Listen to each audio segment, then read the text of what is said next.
This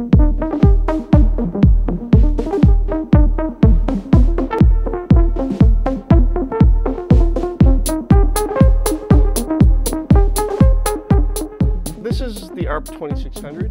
This machine is 1970, I think 1971, and it's a semi-modular synth.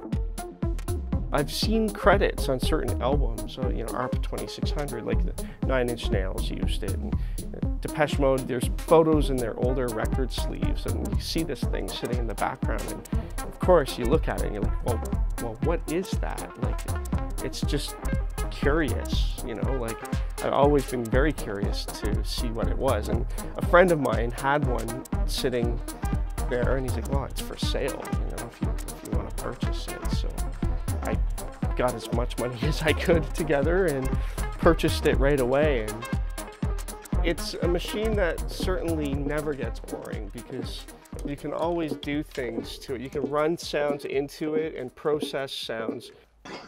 Like, it just can get out of control sounding. It has this lovely spring reverb in it. It's a little bit crazy, but I mean, it can make normal sounds, but you know, it's one of these machines that just can do weird things. I've had this thing for so many years that I've learned what all the functions are. When I first got it, I was a little bit overwhelmed by it because it just, you know, has this routing stuff on it that can sort of, if you get enough patch cords hooked up to it, you can lose thought of how it's set up to work. So it can be pretty amazing because of that, but also like, okay, well, what am I doing here? You know, I've lost sight of where my sound is. You know, some of these other synthesizers do bread and butter, bass, strings, whatever, but this thing, if you want something odd, it sure can do that.